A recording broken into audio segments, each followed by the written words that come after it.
You kind of just have to let him mull over it and let off some steam, whether that's him like venting a little bit. If you're gonna give me a bottom lane that's playing at like a Diamond 5 level, that's absolutely unacceptable. And then you're coming to me telling me that my attitude's a problem when he's not even putting forth an I think the degree of effort, yes, maybe that's the something that degree we of look effort. at. And how am I supposed to meet that with, it's okay guys, we can still win. It's okay guys, they all underperformed. Fabi had a very small time where he was performing really well, and then he got complacent and lazy, and now look where he's at. He's getting smashed by Apollo and Xpecial.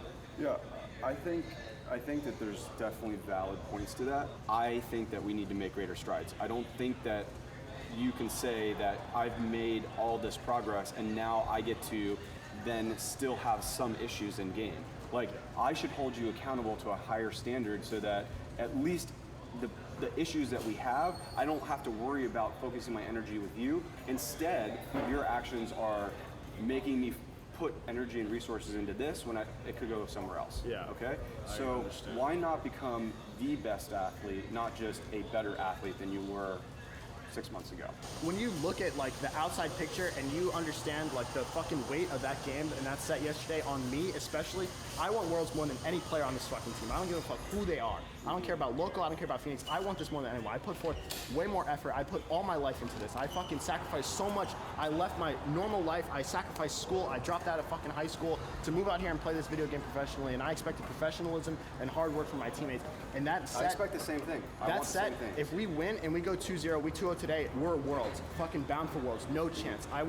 And when I'm met with that level of play, and all I say is that the game's over, that is, honestly, that's an A+, honestly, from my point of view, because what I wanted to say is I want to quit the game. I don't want to play on the stage with these underperforming players. I love your passion, Josh. Honestly, I get it. You know, it gets me fired up. I love it, okay?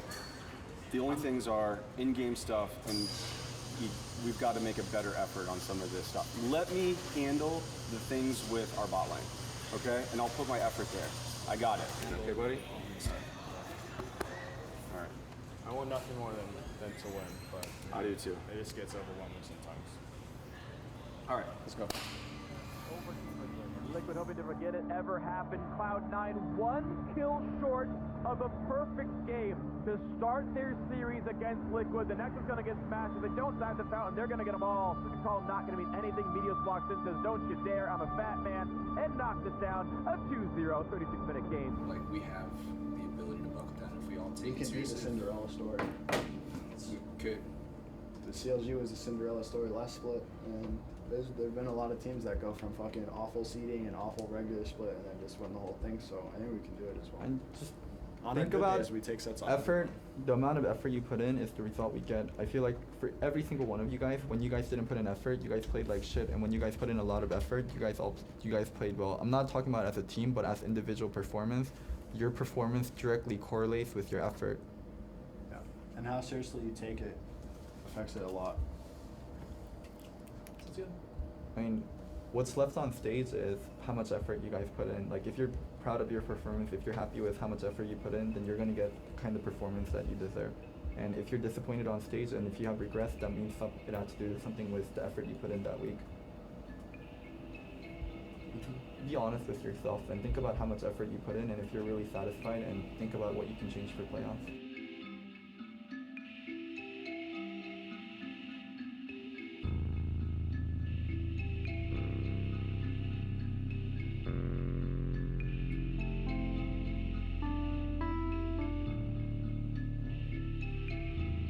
So they know exactly what they want to do, okay? And then we'll be fine. Anything you guys want to add? Let's fuck shit up. Just because there's some kid on it. Yeah. Oh, biggest thing. I don't care what Reddit says. I don't care what Twitter says. This is not Solo versus KFO. This is not Big Up versus Keith. This is not TLA versus Echo Fox. Frogman versus Golden Blue, I guess. It's TLA versus Echo Fox, okay? Got me. I didn't think we needed. The big That's coffee, so be careful. No. One you call. Oh, you got me. TLA have to run you. 1, 2, 3, But Stun follows up. Exhaust looking for first blood. Knockout teleport. Golden Glue gets it. Hard, meanwhile, misses the fat flash. He's going to try to turn it around, but 5 members of Team Liquid Academy participated out. Does not have the Mega Gnar slam. Oh, he drops the wallop late. KFO under the turret is stunned. Solo kills. Solo comes up big there. Oh, that player cam. The flex there from Solo after the play. TLA, they're very confident in this match. The second Drake is secured by Echo Fox. Moon tries to engage the cask, separates them back. Piglet goes in, trying to drop the AoE. Big will be the first to fall. Solo misses the first stun, but finds the second. KFO teleports in, looking for stun in the back line, but cannot find it. As Team Liquid Academy are cleaning this fight up, KFO will get 1 kill in return. Boomerang lands, and the stun follows it up. They have caught him. That is a dead Soraka. And that's just Stun playing really well on that Taric. He didn't even flash on that first one. He got the flash out of Keith, and then the barrel from Moon to separate the Soraka is an interesting choice, because usually you want to get the AD carry back into your team, but he had full confidence that they were going to catch him after the boomerang landed. And Piglet, pops up just in time to get the kill. Now Froggen completes his teleport. So much regret. So much regret. He didn't know! He didn't know! Down. Piglet is running for his life. Does Piglet have the plays? No, he does not. Froggen kills him. Moon is going to be the last person here. There goes the Void Rush, and it is not enough. Nothing to deal with the damage. And Echo Fox might have done it. They scare away the rest. Keith even dropping a bit of BM as he drops into the Nexus. Really close series.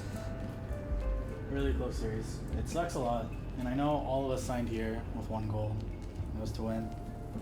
And unfortunately, we didn't win enough. I'm truly sorry for that. Know that every single one of you has improved a lot. And no matter where your paths go, whether you stay with us or look to seek other options or whatever happens, I know that this was a stepping stone into reaching higher achievements for your career. I know a lot of you guys improved. None of your guys' careers are going to go down from here. It can only go up from here. And again, I'm really sorry for today's loss. It really sucks.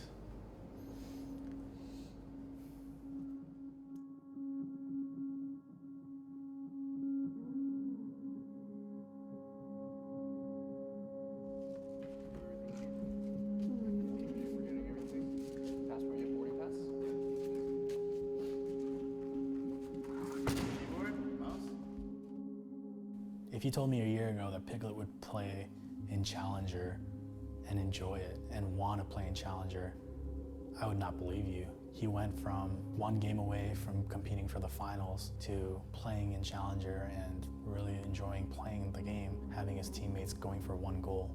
And I felt like Piglet's development was so much further along in him being a leader and him just being able to trust his teammates and be a full team player.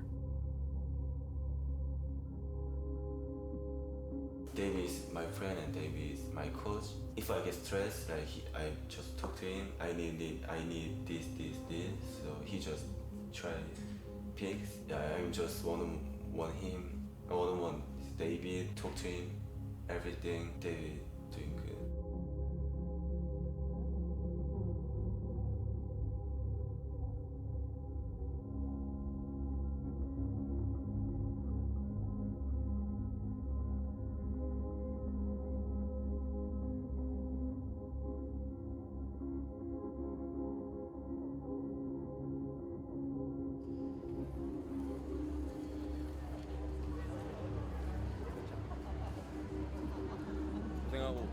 Bye. Okay. Bye.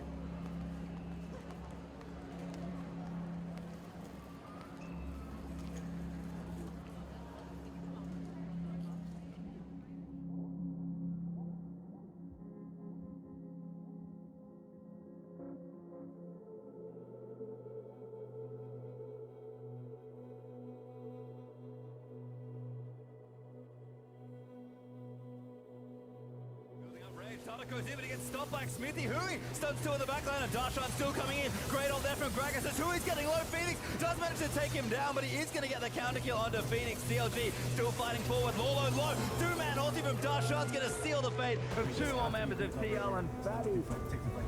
Do not look for a perfect team fight. You guys aren't going to get the perfect team fight. You guys are going to get defend engages, and everyone's going to be on the same page. Dogok and Sam know what kind of fights they want to look for, and we're just going to follow through on the engages, regardless if you guys think it's good or not, okay?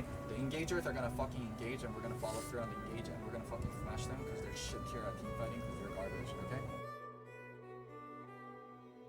Darshan goes all the way in. Hui managed to tag him. Fabi, they will get him, but Darshan taking damage. Hui also getting jumped by Lawler, but CLG peel and managed to take him down. Nah has gone down. Phoenix flashes in looking for more. Firing away. Everybody is CLG gonna start to go wild in the base of Team Liquid. Nexus hopefully though it's gonna go down, and a chaotic ends the game to CLG up 2-0.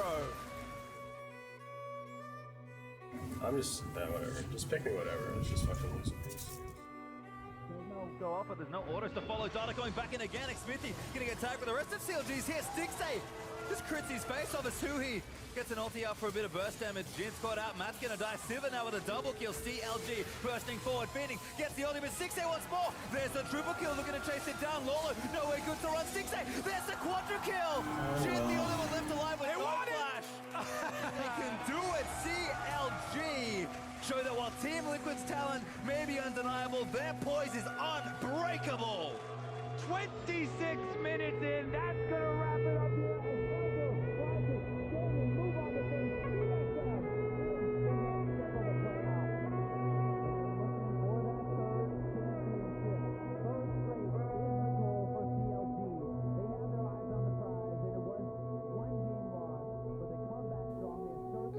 From the last game of the season to the start of the gauntlet, we had about 3.5 weeks in order to prepare for those matches, to give our last kind of shot in order to get into Worlds. In a holistic team view, you want to make sure that the health and mentality of the other 4 players are up to snuff too. And so we made that decision with the other players in mind.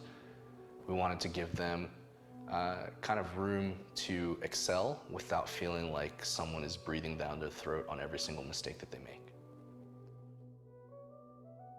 We thought, okay, if we continue as is, and we've just had the recent result of the last 2 weeks, we go into the gauntlet, can we fix those issues over these next 3 weeks, or is it better to just kind of shake things up and try something completely new?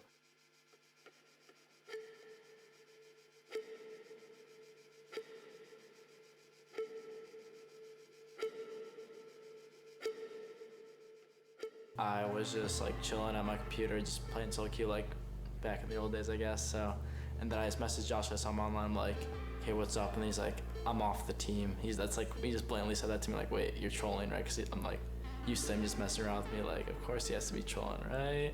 I'm like, really, question mark? And he's like, no, I'm really gone this time. I'm like, okay. Yeah, after I went downstairs, he was just like playing solo queue like usual. I'm like, are you leaving tonight? He's like, yeah. Okay. So like I asked him if he needed help packing. He said he already packed, and then I walked him out to the car. He met his new Echo Fox manager. That's probably one of the saddest days of my life, to be honest. After he left, it was about like 9 o'clock. I went up to the roof. I was just like messaging my girlfriend a little bit. I messaged my good friend named Ben. I was like talking about like everything. I also just messaged Nick. I messaged Loco, and then Loco came up and he just talked to me about the good but also the bad. And it was just a long night of definitely a lot of crying. Probably one of the most depressing, sad nights of my life. It was really, really hard.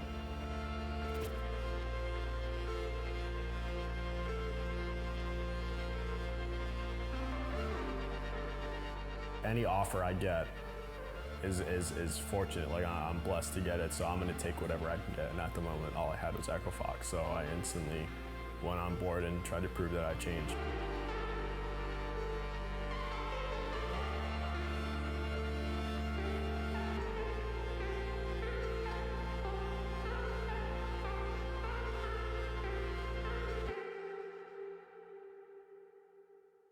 let's try a really healthy environment where we bring in somebody that maybe doesn't really know how to play jungle in his role, but is the #1 rank in North America on the ladder, obviously has a lot of mechanical skill. Can we teach him as much as we possibly can about the top jungle picks and kind of the rotational macro game over those 3 weeks, and let's see how he performs.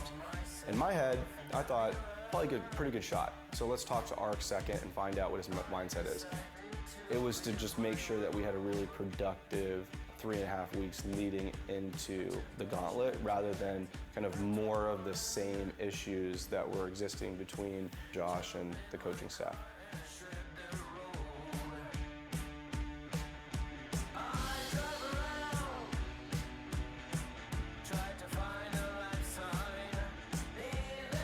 We're back here to qualify our third and final team to Worlds. Team Liquid has kind of tempered expectations, while Envy is maybe getting a little bit of a boon from the fact that Team Liquid is in a bit of disarray. Before all this stuff happened with like the roster changes, you would think that Liquid are the favorites coming into it. Now, Envy are definitely the favorites coming into it against Liquid, who have a substitute jungler who has never played jungle before professionally in any capacity. I mean, the guy, Arcsecond, is #1 on the ladder, but as a mid laner. Arcsecond is going to make his debut. Flash, he doesn't go for the outplay. There's the auto attack, there's first blood. Arcsecond is going to show up, and it's going to be nice for Liquid. They're the first kill coming through for the new jungle. You know they're going to go back in for this one, trying to burn him down. E3. Wow, Liquid pulling the trigger. Okay, you got it. Nice. I'm pushing. Nice, good shit. Holy fuck, you're a beast. Yeah, let's start. I think we kill them all, come on. Rek'Sai. I'm being ulted. Look here, Silver. Nice, good job. Good job. No, just push. Alright, I'm pretty sure we just won the fucking game. Jhin on Dragon. Okay, Phoenix, we kill Cassidy, okay? Keep going. I'm arguing mid. I'm gonna be in all range in 5. No flash Malzahar. I'm coming to Malz. I can ult. Oh, he's dead. Silver's behind us. Look for Sarah. Yes, look, Cassin. He has flash. Let's go. Hold it.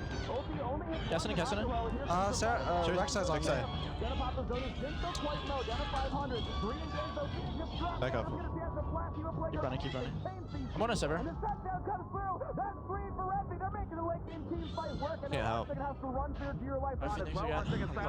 Just as soon as he respawns into the chain CC, and deja vu, Arcsecond's gone as fast as name implies, and now Phoenix has to run away as his teammates are all dying around him. It's a 5v2 as Envy are going to look to close out the first game of the series in a pretty incredible comeback win. Seraph playing his 20th champion of the split, the Kassadin, pretty instrumental in the win as Phoenix running out of HP. A quick trade kill comes in for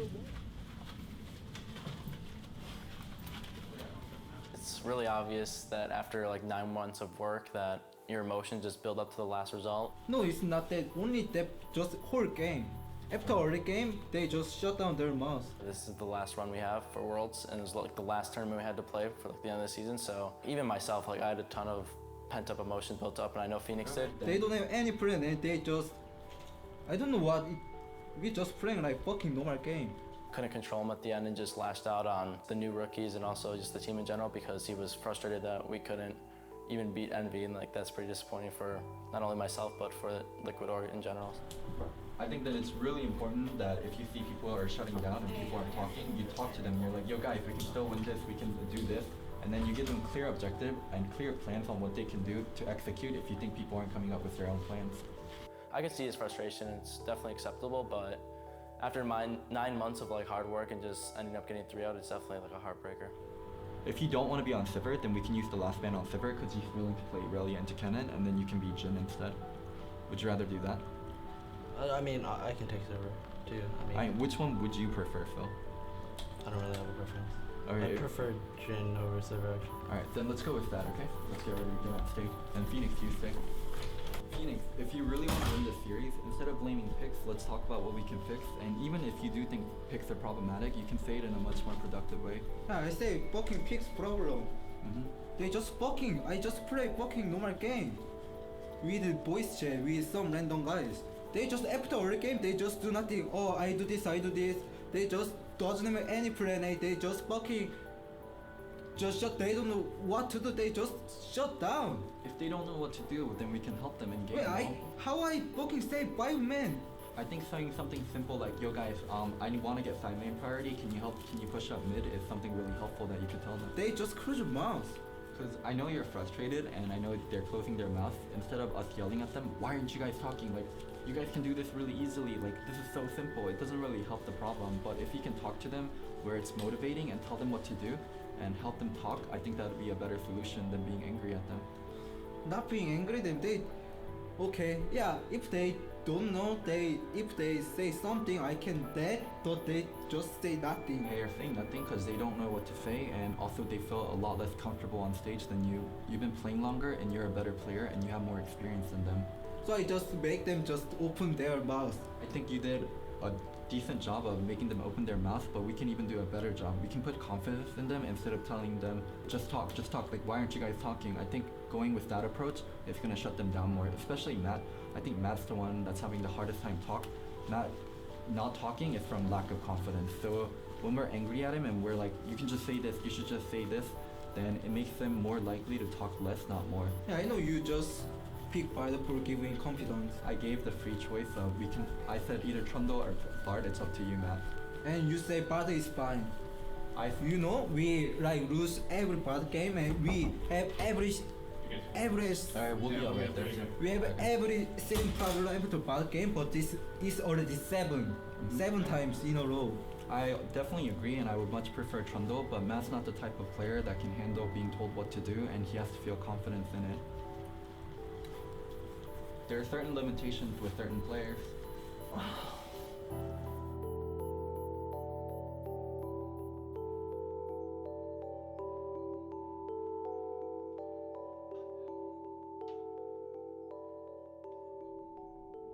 Alright, let's look for something. After Mega goes out, we engage, okay? That's what we're looking for. So they're just gonna get 3 nums. Yeah, and we can't defend. It's hard. We have to wait for Mega. Alright, hopefully we pull a wild turtle. Get a pentakill on Jinx. Oh, I fucking see it. We have Phil Vu, baby. We have sitting in me. Free farm, let's go. Alright, top lane is going to us. I'm gonna go push out bot. They're back here right now. They're just gonna do dragon. Look for a camp. I can ward dragon. They might try to kill me if I do this, but I'm gonna go. You're okay. Nice, Wraith camps up. From the final shot, a curtain call lands in a fuse, but a great stun turns it back around. Still doesn't matter. They blow up the mid laner. The game-winning team fight, the match-winning team fight is here. Oh, red's up. Looks like all their summoners are up. Just gotta look for My Zap does like engage as soon as they Oh can. shit, they're gonna go on me. Oh god. Fighting Frostman, jungle on jungle fight, but it just Nice. doesn't. Alright, I have Titanium. We see 2 of them in base. We're red on Jinx. I'm coming. Alright, wait for Meganar. The same thing. Let's look at Mega Rage, okay? But I don't think we can wait for it. We'll see. Yeah, wait. If we can wait, then we wait. If not, we have to just go with Mega Fight. Yeah, flash Just watch Mega. Flash in 50. We just gotta engage. Oh shit, yeah, we have to go. We have to go. We have to go. Look, Cassio. I flashed. I'm going to Cassio. I'm going to Cassio. Really skill cast. I'm looking at Jhin. I flash him, yeah. I'm on Gragas. You get him? I'm being slowed. Oh, that's game.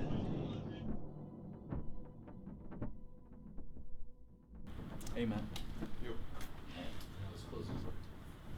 The situation we were given was definitely a hard one. Like going into Gauntlet versus teams that have been playing together for almost the entire split, with 2 rookies, 1 with role swap. I think the expectations we set for ourselves, in scrim, sometimes we met them, sometimes we didn't.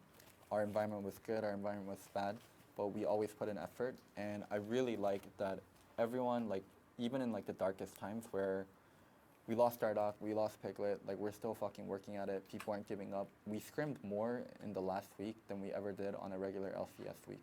We played more games per average per day, we reviewed more per day, we watched more clips per day, we reviewed more bots in the last 2 weeks than we did. And I did think we showed a lot of progress in terms of where we were and where we ended at. Results are definitely disappointing for everyone. I don't want you guys to beat yourself about it, but I don't also want you guys to be satisfied with like what we accomplished, because to be honest, we didn't accomplish a lot this split and not a lot this year. And overall, this split, like I'm not satisfied with the results, but from the rookies, or from every player, I've been pretty satisfied with your growth and how much effort everyone put in. All right, let's go do fan interaction. One last one. For the rebirth. Okay. James, do it. Come here. One last one. Okay. Go get in here. Come here, Lemur. All right. On 3. 1, 2, 3. Liquid.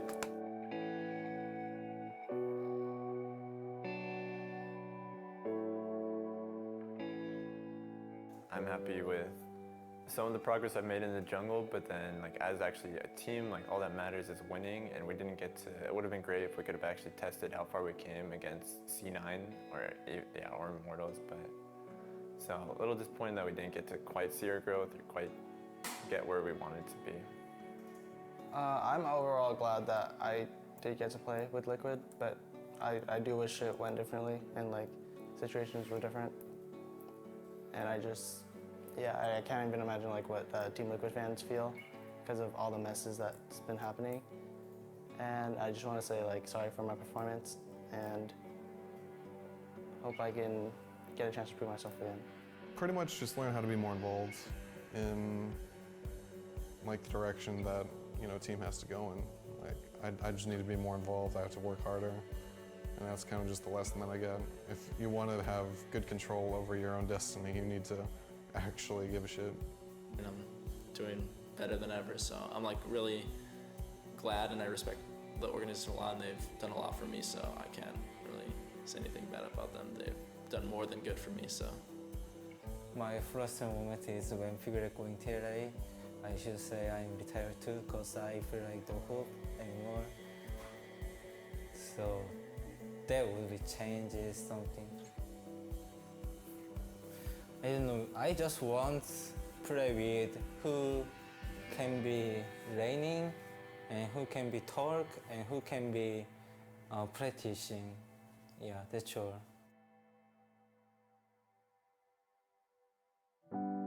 I would take the individual happiness of one of my players to take like 6th place in a split and have the entirety of Liquid fans and the entirety of the Reddit community just trash an organization. I'm fine with that because I don't have a professional relationship with Reddit. I don't have a professional relationship with Team Liquid fans.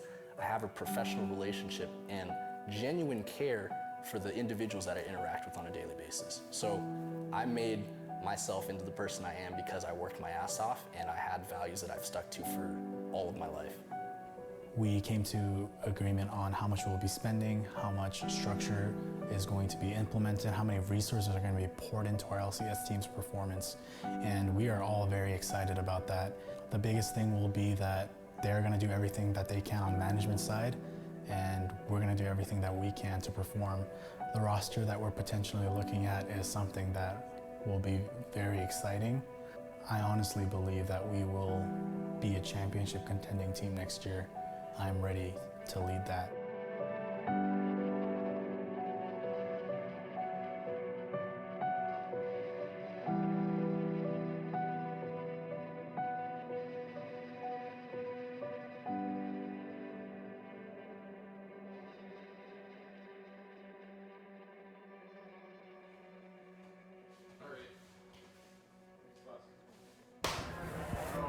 What's up, dude? Can you play me? 1, 2, 3. Go ahead and pop the button. Just me. That's my champ. That's my champ. 3-3-0-3-4-8-9.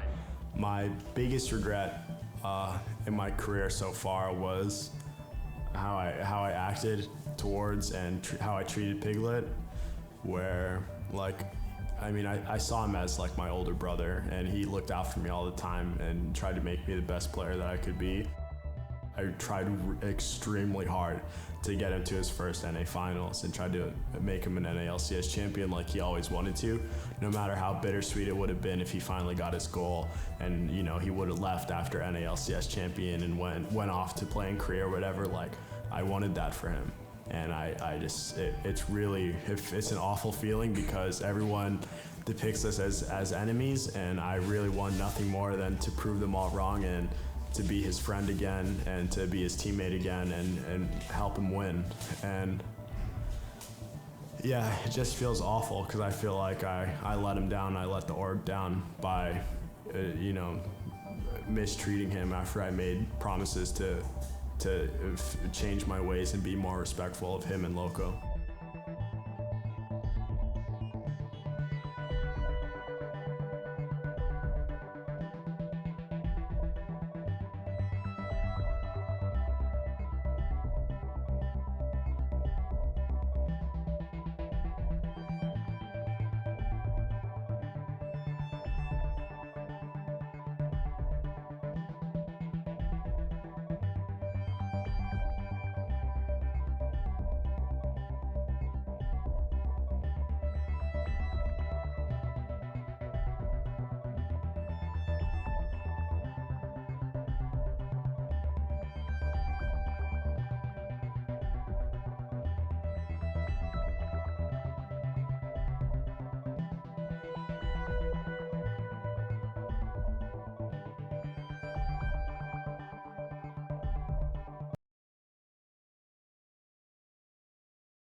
All the Last of Us stuff has been shown a lot for some of the other people, and I've shown it a lot as well. So I figured I'd show some of the Uncharted stuff. There's only a few images because it's all I can show without being beheaded in front of a live audience.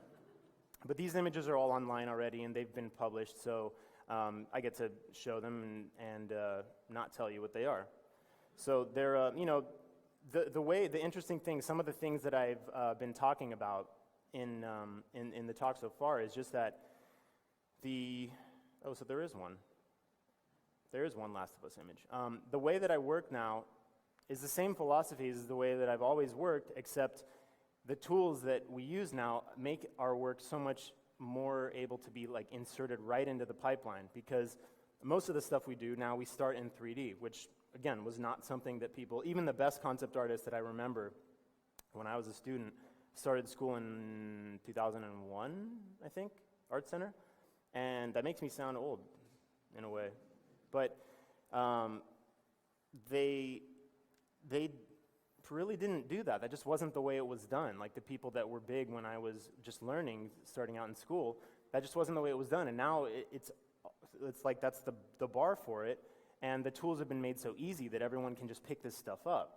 I mean, when I say easy, I mean easy to do from a concept artist perspective, not to do production models. That's a whole nother universe. And what I do probably looks like, someone with mental disabilities did it when looked at by these masterful, 3D artists here. But for a concept artist, it's perfect because that's all we really need to be able to do is to block stuff out and have it translate into what is carried down the pipeline. So be able to give someone a quick, an OBJ or a 3D file of what we modeled with some rough lighting passes, rough textures, whatever, is invaluable compared to just having someone that has to look at a pencil drawing back in the day or a 2D painting and then have to translate that into three dimensions. It's just one example of how useful it is. But beyond that, also the thinking side of it, being able to go through your work and looking at the game or film, whatever it is, and being able to see it from the eyes of a 3D artist and knowing the things that you would need to be able to cover in order to make it more useful. And I think that's just a huge, huge thing. And the funny thing is that seeing that coming, seeing the, another thing that maybe will take some of the fear out of the fearful, people that are afraid of technology or afraid of the idea of having to learn all this stuff, because it is extremely daunting, I realize, is that tools are only getting better and easier to use. The things, if you just look at ZBrush, and you look at ZBrush 2005 versus ZBrush 2015, what you were able to do and how easily you were able to do it is night and day. It's just absolutely, night and day difference. So, again, I just think that it's not as difficult to approach as people might think. if you take it as seriously as kind of what I said earlier, someone that's taking it as seriously as studying something academically. I mean, I feel like the most successful people, they tend to be a little bit obsessed with this stuff. I mean, I think that's kind of what you have to be in order to be competitive, where, especially now in a time when everybody has all this information, you have to be obsessed with it. If you're not, then you may not have the discipline in order to stay competitive. So, anyways, a couple images. This was done for the one of our trailers that we released recently. It was a short gameplay demo, and I designed the wide look for it, this is basically just a giant environment that we see, that we're looking off into the distance, seeing it, moving towards it, knowing that that's our sort of our final destination in a way. And it's just really cool to be able to see the use of the tools and the use of 3D in our pipeline, our workflow, I feel like it makes the final product look much more like the concept, where in the old days it was sort of like do a sketch, do a painting, send it off, and just like shut your eyes and just pray, and just there's nothing you can, there's no more that you could explain if you don't know how it works, how it's implemented, and the things that you can do to work with the artists in order to hone it and work together. Really, it's not really just up to them to match what you've done. It's up to, for the communication on both sides, for people to discuss and evaluate what's being done and how to make it the best that it can be, and to match the director's vision. That's really the whole purpose of a concept artist.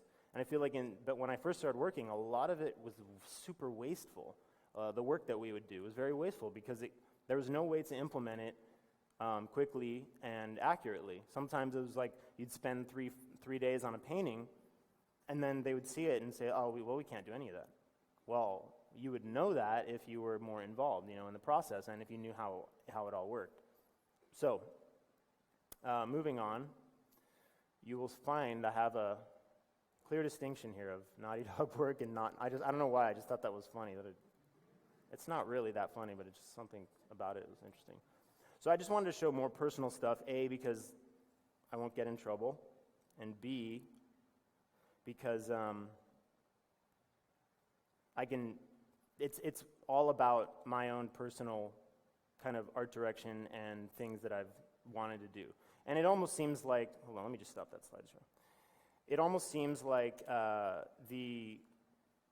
everything that I sort of do for personal work sort of seems like it could be in the same universe in a way, because it all comes from my influence of being a kid growing up in the 80s, being into, everything you'd expect me to be into, Transformers and G.I. Joe and all the typical Mega Man and like all Ninja Turtles, all that hilarious stuff where, and I always make this joke, but I'm not sure if it's real or not, but I feel like a lot of the work was strictly fueled by cocaine in the 80s. Like, the ideas were like supercharged, like really, bold decisions that were being made, but they were super confident, they seemed super confident, and they seemed like they were taking a lot of chances. So to me, I feel like that's a very big part of the things that I do, the universe that I sort of create in my own stuff, is that being influenced by Gundam robots and being influenced by all these things, Ninja Turtles and all that, just the fact that you make a very bold choice and you just try to go for it,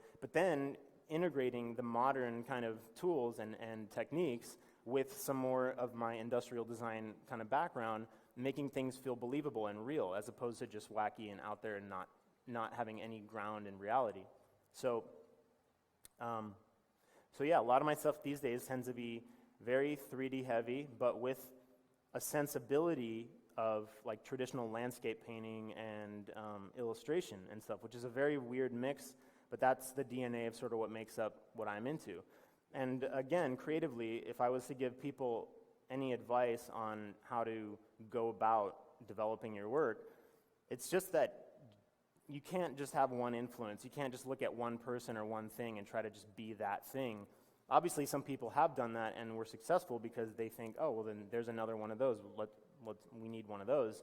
But I think it's good to learn skills that or to go after something that, or mimic something that is important to you. But I think it's even more important to like not look at whatever is, if you want to work in games or you want to be a concept artist, don't look at concept art that much. Like, look at it a little bit just to get grounded But then go and look at fashion and cultures and the way cities are built and creatures, and go to the zoo and look at, just talk to weird, people on the street, or not that I'm not weird, person on the street, but go have experiences and get other bits of inspiration that are not the thing that you're trying to do. Because otherwise, it's just gonna look like there's too many people doing it now for everybody to just look the same. That's my opinion. Again, take that with a grain of salt. But yeah, so again, you'll see a wide mix of different imagery that is all influenced by different things. But I think Star Wars seems to be a thing that the last 5 years has been leaking into my personal work a lot more than it had in the past, because that, as a little kid watching, Empire Strikes Back or Return of the Jedi, there's nothing to me that was more powerful on my psyche than that. That's just something I will share with you. But that stuff just strikes a chord in my brain. So it tends to come up a lot, and I just enjoy the challenge of striking a balance between realistic, believable design and kind of a little bit more alien-like aesthetics, pulling on the industrial design language that grounds things in reality, and basically moving things into a believable direction from something that's a little bit more imaginary and wacky. So you'll just see this stuff. But I study a lot of different art and a lot of different just life, the world. And you'll find some pretty crazy stuff. You'll realize that you don't need to look too many other places than the real world for inspiration. There's the craziest stuff out there. Animated films, games, all different kinds of stuff. I've worked in just about everything. And one of the main things that I realized from doing this for so long is that I ended up in games sort of accidentally. It really just, I love games and love movies and love entertainment, but if games went away forever and I had to work on something else, I really just love designing things and I love working with people. That's it. It could be anything, to be honest.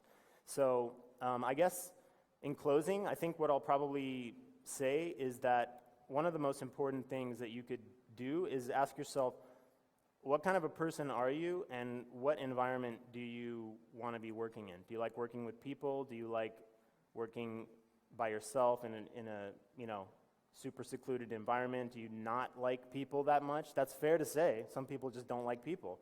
I like working with people, and I like getting inspired by things that are not what I would do, seeing something different. There's a great example. Not on drugs while doing this at all. So yeah, it's been an interesting journey, but I plan on keeping going, and it's always interesting if you keep yourself inspired by different things. So that's it. That's for me.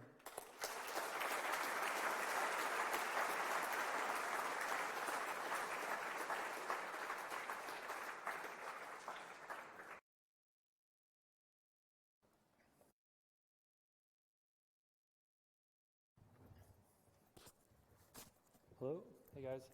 I'm Adam Littledale. I'm an environment modeler at Naughty Dog.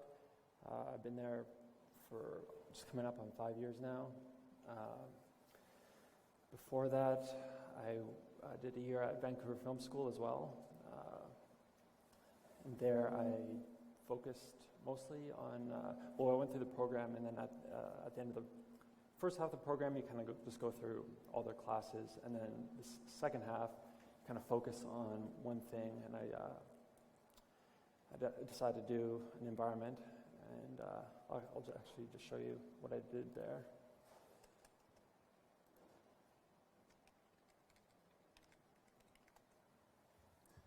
Oh, not that, sorry. Come on guys, that could have been a way worse. Yeah, right?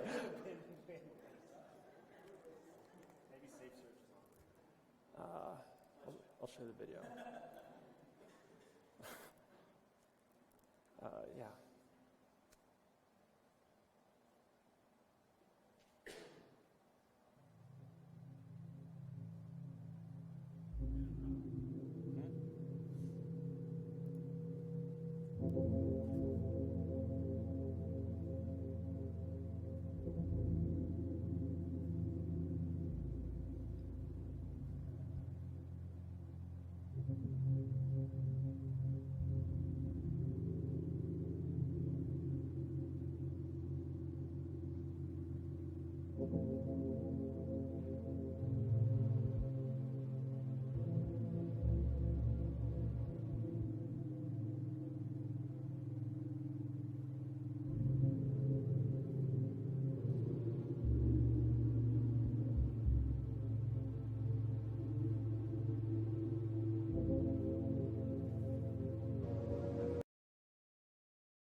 know, 20 years ago.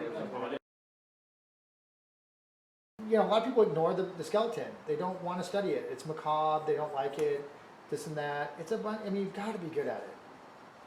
So I don't know what people's problem is with skeletons, but I love the scaffolding of the body. Is one of the most cool designs, as well as helpful as far as how you design your figures. It's really absolutely necessary that you understand it incredibly well, very intuitively. Right? Can you maybe talk about how you break down the structure of the hands? Oh, hands are the bane of most artists' existence, and they're behind the head. They're the most expressive part of the body, and there's, you know, when you get them a certain way. My dad always says it's like drawing a clump of bananas. It's just they're equally spaced. You want asymmetry in the hand. I will go a long ways to invent that asymmetry if possible. And I know someone had asked about hands and feet, and I forgot to answer that question about who to study. There are so many good sources out there, but you know, if you want really accurate hands and feet, then an artist like you know, William Bouguereau would be good. Alphonse Mucha is awesome. Frazetta does nice graphic, strong hands that aren't overly rendered. So he's a good one to study for Bridgman-esque hands. Bridgman has a great section on hands. Hogarth is pretty good at hands, but they're a little bit, again, too heavy on the flowing lines, which are something that I like to get more straights in there. So when you think about the big picture of straights and curves needing to be in a drawing in order to balance the drawing and make a pictorially attractive arrangement, then we get into the realm of how do we coordinate, or how do we utilize our straights and our curves to get the most ideal, or the most bang for our buck for our drawing. So I look at someone like Hogarth and I say, okay, I like Hogarth's hands. Those are one of the things I've studied more from him, hands and feet. But they still are a little too curvy for me. Spaghetti hands, you know, too many curves. So I'll look to someone like Bridgman. But then I say, well, maybe too many straights. So then I'll go to someone like Frazetta, and Frazetta really is like Bridgman in paint. He's a clean version of Bridgman, so he's a great one to complement the study of Bridgman. And I'll go over that when I do that phase online. I'll talk about how you utilize Frazetta, Bridgman, and photo reference to splice together to study Bridgman correctly. Because there's an art to studying Bridgman, and it's not just picking up the book and copying it. You'll have a very difficult time doing that. So hands are, you know, you want to know, that's one area of the body I cannot recite all the musculature and all the little tendons and bone protrusions and stuff. I'm really quite good at drawing them, but I do have a long ways to go, or room to go in hands, to be quite frank. I'm not going to pull any punches with that one, but I do know that I do really love them, and I do them well. I have a lot more exploration of them that I need to do, but I have studied them a fair amount. But like I said, I mean, it doesn't matter how much you've studied something, you still need to be realistic with the fact that you could always do more, and there's always more that can be learned about them. Sculpture is a great way to learn hands, so doing a splayed hand in clay can be really nice. Kind of hard to find good books on that, so sometimes you just got to dig up anatomy books, build a scaffolding or an armature. They're not that bad, just as long as they hold the clay. They don't have to be pretty. And then just going in and sculpting a hand, you know, like all the tendons and everything, and getting in there and really diving into it. And we may do that down the road. I've done a lot of écorché classes. I've sculpted a lot. I wouldn't call myself a professional sculptor, but I can hold my own in the medium, and I do love sculpting as a training tool. And anatomical sculpting is probably one of the best ways to really learn your anatomy at an intuitive level, but it's hard to find people that do it well. Shout out to one of my former students, Alicia Ponzio, who later went and studied at the Florence Academy. She's up in San Francisco, and she does a mean écorché class, and she's phenomenal. I mean, she studied with us for many, many years, probably 5 years, and then taught for us for a short period of time before going off and studying sculpture over there. And she is just killing it right now. She's doing so good. Do you think the clouds are less? She teaches a lot at Pixar and up in that area, and she's just phenomenal. Really proud of her. She's done so awesome. But anyway, yeah, so hands, feet, you know, you got to study them like everything else and get good photo reference on them. At least you can shoot your own hands, have your, you know, pose them and have somebody else take photographs of them, direct light, you know, get them under direct light so that they are easy to study. And you can find quite a bit of reference on them as well in books and magazines and stuff. So just kind of key into them and start studying them a lot. Do lay-ins of them. Keep your eye out for other artists that do them well. Copy from those artists. As far as master studies, my God, anybody's fair game for master studies. Just make sure it's somebody you want to work like. If you want to, sometimes you want to study someone that's really heavy on composition, or someone that's really good at heads or anatomy or whatever. So you want to pinpoint the artists that move you. And that's always how I pick my masters. They're the people that I want to study are the people that I want to work like. So it's very common sense. You know, you're not going to hurt yourself by doing a study of somebody unless you don't want to draw like them, and then you're studying from them. Then you might have some problems. Richard Neely likes to go out and do sketches of people at shops and malls and stuff. He's wondering if he could use the same techniques that are taught in the Phase 3 quick sketch, or if there's another method for that. No, I mean, you know, sketchbooking is a phase, is something that I want to do as a class, and we're teaching it next term at the actual atelier, and we usually all teach it different because the way people do sketchbooking is very individual. It's really one of the places you can really explore your own identity. It's almost like a diary, a visual diary. That's what I think of. You know, Steve Silver, who is a wonderful artist. He's up in LA, works at Nickelodeon. He does some mean sketchbooking, and he used to, you know, put these little books together from Starbucks, where he would sit at Starbucks and just draw, you know, all the time the people from Starbucks, and they were just these wonderful little sketchbooks that he would put together. And you know, he took classes with us for a short period of time when he was quite young, but he was a really great guy to have around. And I think sketchbooking like that, where if you're doing it, you know, at the airport or at a cafe, it's quick sketching for sure. So you can use some of that quick sketch knowledge, but you're also going to be dealing with drapery, which, you know, again, is, you know, you have to get into studying your drapery. Eric did a really mean phase on that, or, you know, really great phase on our online school, the 7 key folds, and learning how to draw those. So first you want to start by studying, you know, again, expression, whether you want to do more caricature type sketching in cafes and stuff. Will Terrell, who's another student here, who's also, a lot of you know, another great guy that we have around, does a mean sketchbooking too. I mean, he's really awesome at that kind of sketching. And so you can look on his blog and stuff and kind of check out what he's doing. He's been a, you know, really neat. He's a neat guy. Just got a great style. So, you know, guys like that, you just kind of look around on the internet, look at what's being done, look at what people are doing. You can definitely utilize the information we're giving you.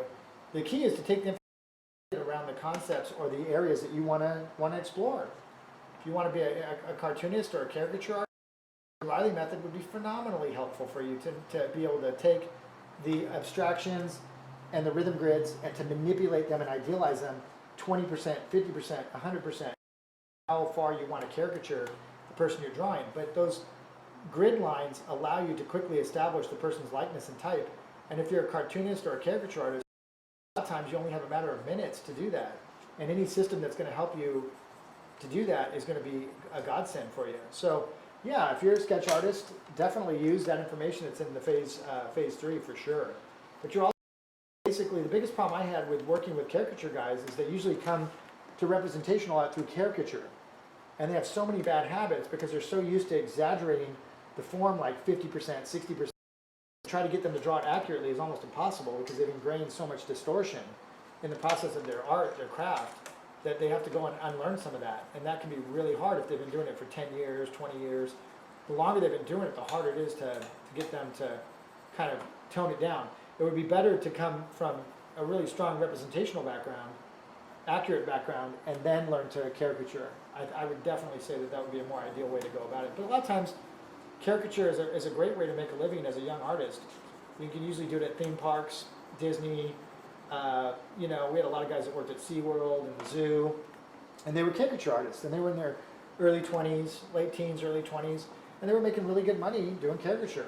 And so it was a wonderful job for that. But a lot of them didn't take the time to go back to school or to learn traditionally, and so they're kind of stuck in a very narrow range that's hard to get out of. And if you do it for too long, it's kind of really hard to get out of it because you've ingrained so many habits. Did Lucas start as that? Yeah, Lucas started that way. Graciano is one of our better illustrators from the school now and teaches here. Started at Legoland. He was a caricature artist in his early 20s when I met him, and he was painting and drawing here. But he was one of those guys that again, Court Jones, who's a phenomenal caricature artist, was one of our teachers as well as one of our students for many, many years. And so many of you may know him. I mean, he's won like every major award in caricature, and he's just a phenomenal caricature artist. But, are awesome. I mean, he can go either really traditional or really caricature. It's way outside the range of most caricature artists. So he's got this really sweet spot that he can do anything, really. Go ahead, Brian. As far as skill building, what's good about doing a longer effort like this one compared to quick sketches? And what are the specific skills each one builds? Well, quick sketch is all about quick analyzation skills, designing on the fly, learning how to manipulate and idealize an event because the model's changing in front of you, and they may take a really dynamic pose that they can't really quite hold, so the arm starts up high and ends up low, and you got to kind of not chase the arm but work from your recall. So when you're working in quick sketch, you're developing, it's almost like, think of it like running. You have long distance runners and you have sprinters. Doesn't mean that a long distance runner doesn't do sprinting to help develop different aspects of the musculature or the way that the muscles work. But he may dominate or emphasize distance running as his actual, his shtick, but he still trains in sprints occasionally to balance himself out. And the long runner, or the long distance runner does that, and the short distance runner a lot of times doesn't only just run short distances. They also train in many diverse ways in order to perfect and to get the most out of their ability. So long drawings cultivate the ability, like really this is a big quick sketch that I'm able to take a lot further. So at leisure I can explore aspects of rendering, aspects of bringing up the anatomy to a higher level, things that I would never be able to do in 2 minutes or 3 minutes.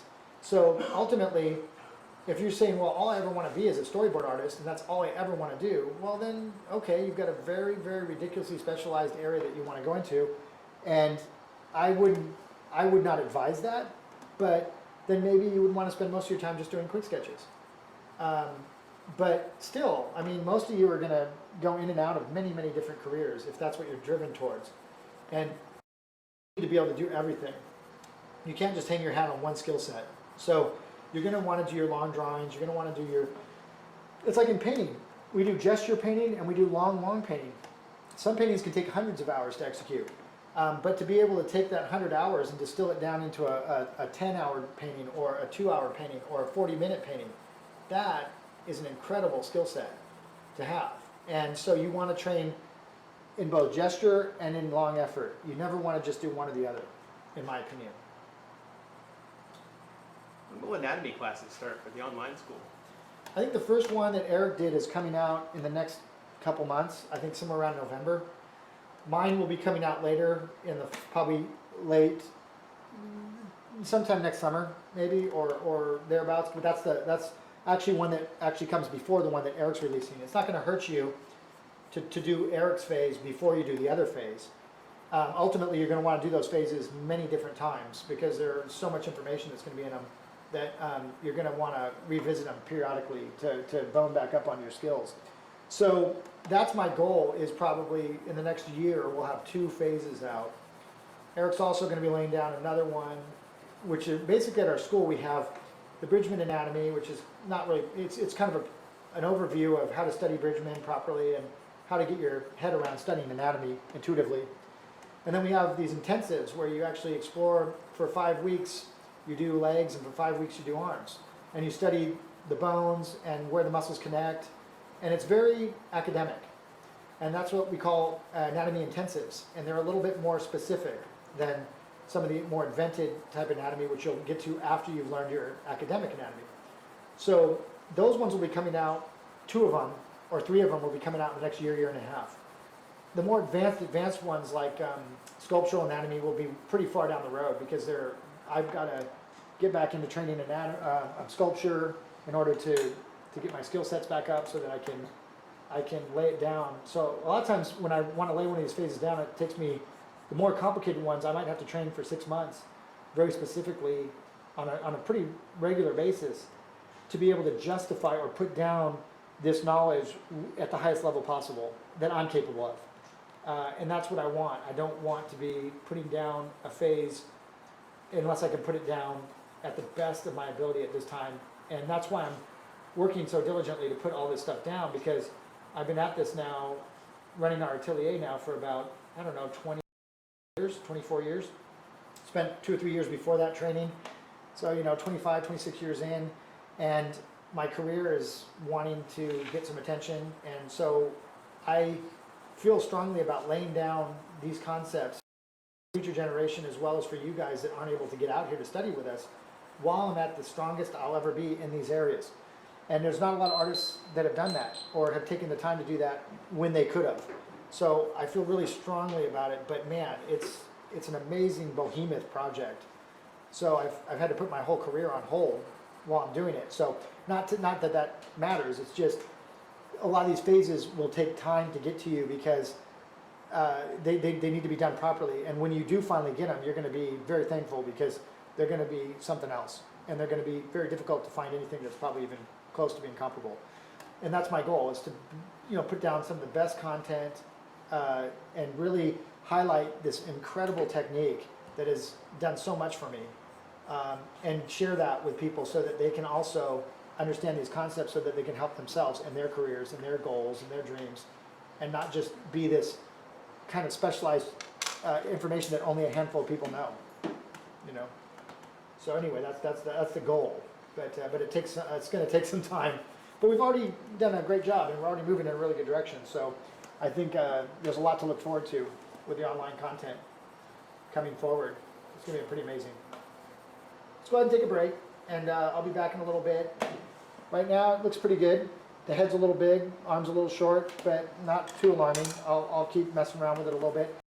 The shape's a little bigger than it is, so it's kind of made the head look a little larger, and I may cut a little bit of that off to see if I can bring that head down a little bit. But there's always something on the drawing that's going to be a little bit bugging you, especially when you're just, coming in kind of cold after a break. Anyway, having fun, and I hope you guys are enjoying. I'll be back in a few minutes to keep going. That's the last one.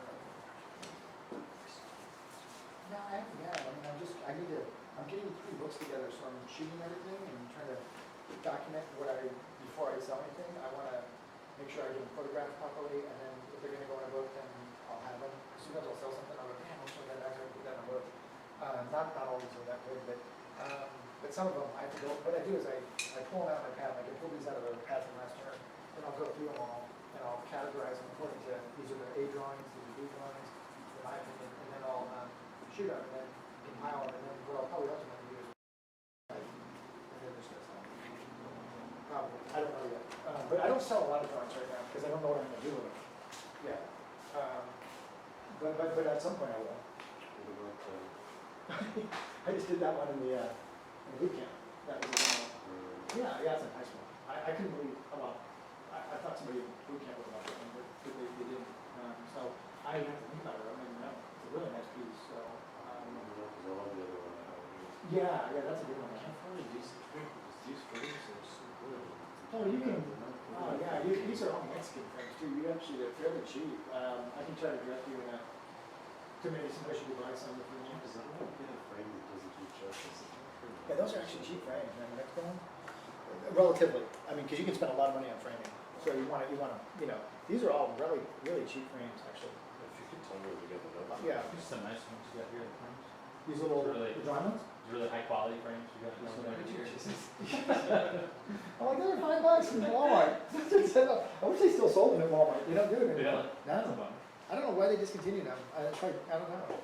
But they're perfect for sliding these and these things. I mean, that's the thing, is they work perfect for that. Do you get stuff framed, or do you actually frame it yourself? Everything now is, well, for my fine art, it's all custom ordered, and it's all custom made per painting. It's expensive. But the problem is you're in shows where they expect you to frame comparable to the people in the show. Yeah. And a lot of times you're the low guy at the low end price-wise, and you guys like Turpentine and Neon, and they expect you to put the same frame quality as they have. So it really bums you out. So they have some pretty crazy frames. Yeah, they're not ridiculously expensive. Like there's a place called Montgomery Frames that's out in Arizona that does most of all the painters in the Through the West and all the Trailside and all of the Western stuff. Yeah. And they're like, they can range up, from 500 to a couple thousand a frame. depending. But if you're, Yeah. you know, if you're looking at someone like me and it's making $300,000 a painting, Yeah, $3,000 frame is nothing. Yeah, You it's know, not bad at all. no, it's not a big deal. But But like if you're high quality making $10,000 on a painting and you're putting a $2,000 Yeah, frame on it, yeah. and they're taking 50% of it, afterwards, that gets a little painful. But you don't, I mean, it doesn't have to be that ridiculous, but a lot of times the galleries will pressure you to try to put comparable framing. And they don't like it if you come in with a really cheap frame. They just will not. Are they more ornate, or they look different? They're, Like, yeah, they're just made a lot. I mean, they're made better. Their patinas are better. The edges, like on a lot of these Mexican frames, they don't kiln dry the wood properly, and Yeah. it'll split in the corners when it goes in and out of different climates. Okay. So if you set it from a dry climate to a wet climate, and Yeah. back to a dry climate or something, the like edges, yeah, the corners will open a lot of times, and then you can't. You have to either have somebody refinish them, Yeah. you gotta sand them down, re-gold leaf them, or metal leaf them, and by that time it's not even worth doing. So those frames can't be shown anymore. So they just become studio frames where you just put a painting in while you want to see what it looks like or something, Yeah. which sucks. Because I mean, Yeah, I've had so many horror stories with framing over the years. I mean, I just cannot even tell you how much framing bugs me. But sometimes also people are very particular. They're spending a lot of money on a painting. They want to Yeah. frame it themselves. Huh. They usually want a very particular kind of frame. Makes sense. Yeah, yeah. Something goes with their So a lot of times you put these house, expensive yeah. frames on them, and then the client will ask for a frame allowance. I want the frame. So they'll Yeah. say, well, how much can you take off for the frame? And then you're stuck with some odd size frame that you Yeah. really don't want for another painting, or you have to paint something specifically for that frame now. And so I know Meadow, every fine artist I know, that's the bane of their existence is Yeah. framing. How do you ship them? Carefully. Carefully. Yeah, and they always get Pack 'em damaged. well. Yeah, I mean, there's a good chance of either the gallery damaging them while one of their guys is moving them around and not, Yeah. dinging them against stuff, or Yeah. slotting them poorly in the back of the, storage areas. Yeah. And usually they really won't compensate you for that. And once they get scratched up, it's always like, no, I think it happened in they always pass the buck. Oh, it was at FedEx, or it was. But you really can't insure them either. It's very difficult to insure paintings in transit. Like I think FedEx will only insure up to $500. Man. And after that, I had a Yeah. $15,000 painting stolen from FedEx. Really? In transit. Jeez. I never found it. It's gone. I don't know You were what. shipping it to a client? We were shipping to a client that bought it, a really great collector, when I was very young. And I was doing that really tight, kind of Clark Hewing type painting, and it was this really cool painting. And it just disappeared somewhere in Georgia. And you give the client his money back? The gallery insurance. Luckily, I had gotten paid. Because the gallery made the mistake of paying me too quick. Oh, so you I were got paid, fine. but the insurance company had insurance. The gallery did, and their insurance company had to pay.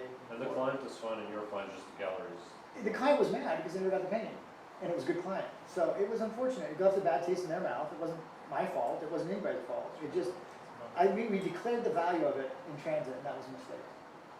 Because somebody saw the declared value and just sold it. So $0 next time. Yeah, you want to. So I've learned over the years, you just got to be very careful about what you claim. It's best to say, well, it's worth nothing. Yeah, just or drive it yourself, or do something. I mean, I used to drive all my paintings out to Arizona because I just got so tired of the problems that happened in shipping. Makes sense, yeah. And I know Meadow and Eric do that still. They drive out to Tucson with Yeah, their Eric load. mentioned once that he had a painting broken in half. Yeah, He no. shipped it with, because that piece of masonite actually broken in half. Yeah, forklift through one of them. A forklift go through one. Yeah, it's you know? crazy. Yeah, Those things are hard to break. yeah. I mean, you gotta imagine those guys are like, it's like Samsonite commercial. These guys are just freaking winging those things, man. They don't care. It's like fragile. Oh, I'm gonna give that one even more. I mean, that's the last thing you want. You put fragile over it, and that's guaranteed. They're gonna get extra. They're not all that bad, but I swear, you'll see some of the boxes come back and they've got big gashes cut in them, and corners are smashed in, and you don't know what is going on with with them. So crates are the best, but custom wood crating a painting is expensive and heavy and hard to ship because it's all on weight and size. So they'll charge you a ton for shipping that stuff. So shipping is like Meadow's got a good gig now where her gallery actually her work. Oh, okay. So she just sends the painting and they frame it for her. That's awesome. Yeah, nice. That's a good one. Yeah, if you can get a gallery, because a lot of galleries will have a frame shop built into the gallery because they make a lot of their money on framing. Really? Yeah, like my greenhouse, the gallery I was with, they had an incredible framing business. It actually started as a framing company and turned into a gallery. Okay. And so they always had a huge, and they would always, even that's the thing that always made me mad is they would always talk the client out of my frame so that they could reframe them and make more money. And I get stuck in my frame and I'm like, you guys, come on, man. I mean, it's so frustrating. So yeah, framing is, it's terrible. I hate framing. You really brought up someone. Did you bring that up? I think so. We were talking about. Oh yeah, we started talking about framing. Yeah. No, and then I bought all these Mexican frames, and then they all split in the corners, and that's when I found out about the wood issue and it not being dried properly, and then I took them back, and the guy luckily he gave me new frames, but it was like thousands of dollars of frames that were destroyed. Just broke apart in the corners. You still recommend them because you just recommended them. Well, that's what I'm saying. Like a lot of these little guys aren't bad. It just depends. I mean, again, if there's not a lot of options. You just got to kind of roll your dice with them and hope that they were properly dried. A lot of them, like again, if you're not shipping them in and out, change to ride radically, you're not gonna have a problem with it. I stopped using them professionally because again, they would ship from here to like Jackson Hole, Wyoming in the wintertime. And it'd be like sitting on the tarmac in -5-degree weather or something.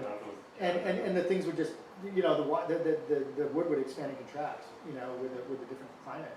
And that's when you have the problems. But if you're just hanging them in your house and you buy them here or something, or you transport them yourself or whatever, you're probably not gonna have that big of a problem.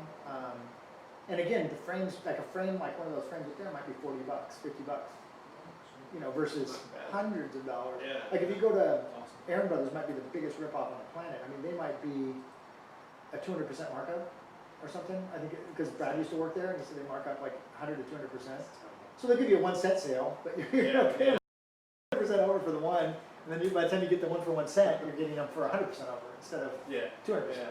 So yeah, any kind of custom framing, that's why you want to paint standard sizes too, because if you paint anything out of a standard size, you're going to have that custom frame, and it'll cost you 5 times as much to custom frame something as it would just to buy a ready-made 16 by 20 or 18 by 24.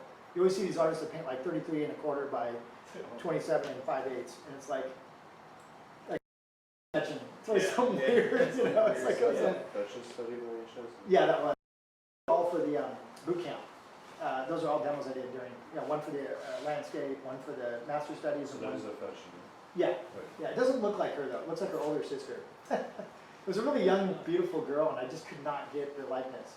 It looks nice and it looks like affection, but it does not nothing like her.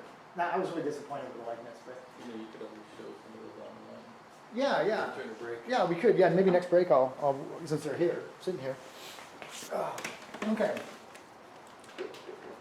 Let's see. What time is it? Oh, cool. We've got plenty of time. Plenty old time. Okay. So we're going to get back in here, and you guys probably heard us bantering about frames and me whining about how much I hate them. Framing the bane of the artist existence for most fine artists. But yeah, you know, I try not to. I get off in these. I've been doing this for so long, and I've been through so much. I'm going to get my head there because I dropped my eraser. But, you know, I don't mean to come off in any kind of negative sense, and I hope you don't take it that way. I'm really a very positive person. It's just, you know, sometimes, you know, I go off in these benders to hopefully, you know that my intentions are good. But yeah, you know, again, I try to answer things honestly based on my experiences, and it doesn't mean that your experiences are going to be the same by any means. But I have seen a lot, and I've done a lot. You know, and my dad's also a really wonderful professional artist, as you saw a couple weeks ago when he was doing some demoing, and he'll do some more down the road on these. And he's laying down some amazing content that I'm so happy to get him putting down composition, because he's one of the best composers. I mean, he's so good, and he's so old school. And you just don't find guys teaching that kind of stuff that way anymore that often, because they're just not that readily available, and they don't teach that stuff as much in the schools now. The thing you want to be careful about in education nowadays is that everything, as it goes more digital, certain things are left out that could be very instrumental in your development as a digital artist that may come more from a traditional bend. So you always want to be very, very careful not to throw the baby out with the bathwater.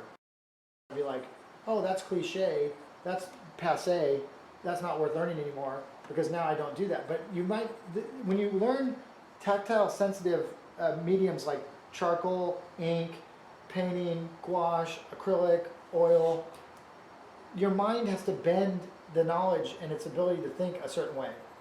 And that's really the beauty of it. It's not the medium itself. It's what it forces the brain to do in its process of having to learn it that you can take back into digital and maybe separate yourself from somebody else that does not have that range in their knowledge base, or that range in their intellectual capacity, or the way the brain develops, because it's still very cryptic and difficult to really fully understand how perception and memorization visually and all that kind of stuff, and intuition, visual intuition, and these concepts work. We really don't have a benchmark for measuring them, and we don't really quite know how they're put in place, and we don't really quite know how the brain functions to put them in place.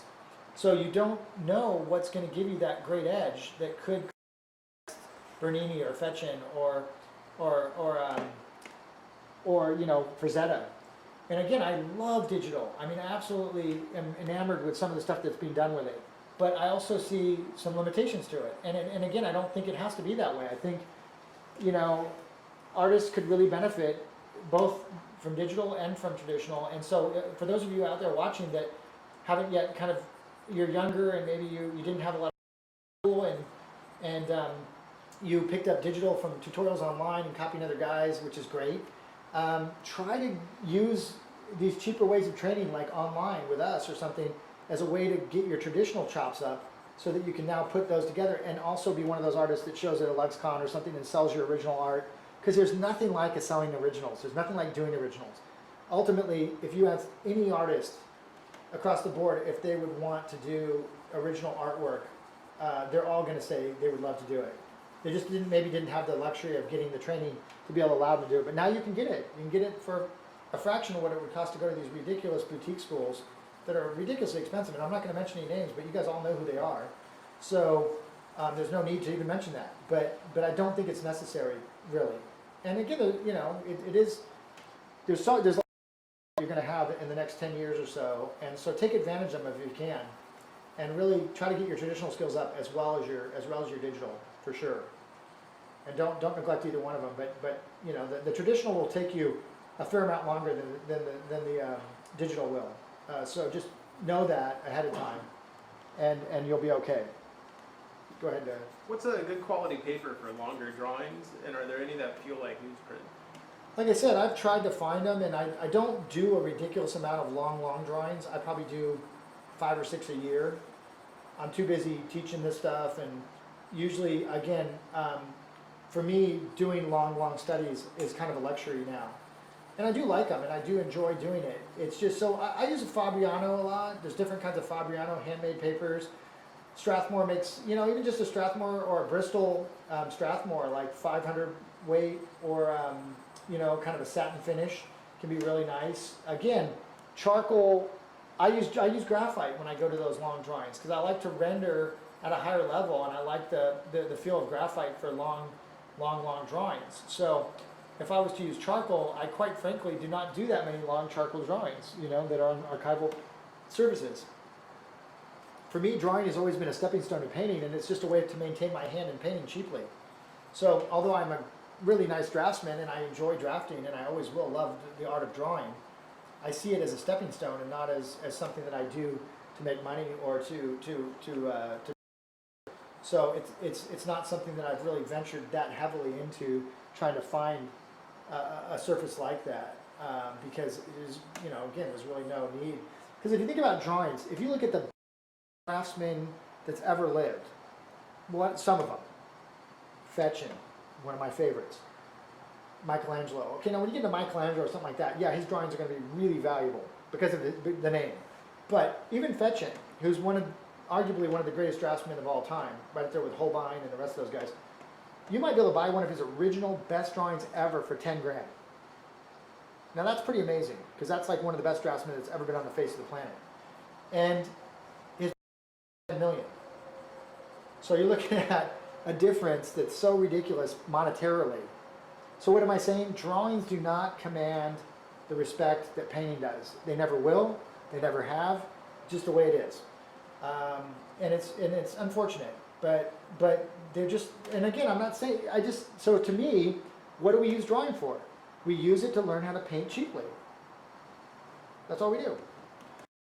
I save my drawings. Why? Because I can't get enough for them to even be worth even selling. I don't even want to sell them. By the time I frame them, mat them, and the gallery takes 50% of them, I'd rather keep the drawing.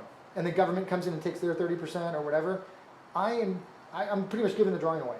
So for me, I'll sell it to some of my friends, but I don't normally sell my drawings. I keep them because it's just not worth it to me to do them, to sell them. I would much prefer having them. So that's why I don't really worry too much about that. But as archival aspects, or if you just want to do something archivally, then yeah, just start buying different papers and start playing around with them. Just do little experiments with them, do little master studies with them, and copy one of my drawings with it and see if you like the way it feels. And if it does, I mean, there's really no, because I might love a paper, or I might love a canvas surface, and you might analyze it. And it doesn't mean that just because I like it, it's going to be good for you. The reason, again, I try to get you to use this is just because it's so cheap, and you're going to be doing thousands of going through the online program and trying to learn how to draw as well as we do, that why would you want to use a $2.50 piece of paper every time you do a drawing? You'd go broke trying to learn how to draw. Whereas in a piece of newsprint, it's maybe 7 cents or something, or 5 cents. So I just will keep encouraging you to do that. But if you do want to do archival, just experiment. Try Strathmore, try Cranston, try Fabriano, try the different papers. Every time you go into an art store, buy a couple sheets, bring it into class for your Friday night workshop or something, or if you have an open workshop, and try it. And start making take notes. Get a little notepad and list what paper it is, list what you like about it, what you don't like about it, and try to start formulating your own opinion of what you like, because your surface choices are going to be very unique to you, and they should be, because your style ultimately is going to reflect that, probably more so than almost anything else. So I would say experiment. Jeff Paxson wants to know what your opinions are on John Buscema, and he says to him he feels he's underappreciated because he did comics. Oh man, that guy's all time. Yeah, I've got 2 or 3 books on him, always copying in my sketchbook some of his work. I love his stuff, you know. I mean, what a great designer, great, powerful anatomy draftsman. I love his stuff. You know, I love the way he does ankles and feet and knees, and I don't know, there's a lot of little particular things that I study from him. So yeah, I do think he's underappreciated, but again, you're going to find most of the best draftsmen, figurative draftsmen throughout time, well, not throughout time, because it hasn't been around that long, but in the comic industry has some of the best figurative draftsmen, in my opinion. And so I'm a huge fan of his, and I study from him regularly. Him and, yeah, Buscema, and I'm trying to think of a bunch of them that aren't coming totally to the forefront of my brain right now because I'm processing so much information. But they'll come to my mind as I'm sketching here, and I'll throw them out. But yeah, I'm always picking up sketchbooks from at Comic-Con and stuff of different artists that, whether it's Claire Wendling or, you know, it could be Adam Hughes, or there's a lot of great comic artists out there that can really push a pencil and push design and are even good, you know, across the board are just great artists. So I'm a huge fan of that industry, huge fan. How do you as an artist go about breaking bad habits? Well, I mean, you gotta, now I have guys that I've trained originally or helped train. When I say I've trained them, it's really kind of a pompous thing to say, and it's really not totally 100% correct. I created an environment in which they could grow into great artists, and I created a curriculum. And so in a way, yes, you got a huge amount to do with it, because you gave them that opportunity and space from which to develop, which is absolutely essential. But when I look at them, they are as much of an influence to me now as I was to them when they were learning. So I learned things from Eric, I learned things from Lucas, I learned things from all the guys that originally helped train, now help train me in a lot of ways. I ask them a lot of times, you know, hey, you know, like I'll ask Eric. Eric might be just strolling, he might be teaching a painting class across from me and I'm teaching a drawing class, or I'm drawing in a class that I'm just taking the class. And Eric will be strolling around and I'll say, hey Eric, what do you think about this head? Is that the right size, or what do you think? Because after you've been on a drawing for a couple hours or whatever, you just can't even really see straight most of the time. You're starting to almost get tunnel vision, no matter how good you are. And it just takes another good eye and say, hey, what do you think? Oh yeah, man, that head looks a little big to me. Well, that's what I thought. Thanks. You know, and then so I have the luxury of having people around that have good eyes. If you're stuck somewhere where you don't have the luxury of someone with good eyes, you still can ask somebody that has it. Like, you know, a lot of people are good critiques even though they don't know how to draw, like your husband, your wife, your friends, your family members. Just say, what does it look like? Does it look weird to you? Yeah, it doesn't really work for me. What bugs you? I don't know, something to do with the head. Now it's your job to go, okay, and now maybe ask somebody else in the family. Yeah, just don't maybe play a game and say, don't tell so-and-so what you just told me.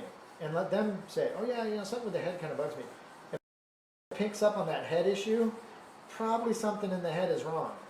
They don't need to know what. They don't need to tell you, oh yeah, it's because of this or that, or your eyes are too close, or this. It's your job to know that. But sometimes you just need somebody to help pinpoint or help to kind of tell you that you're kind of right about your hunches.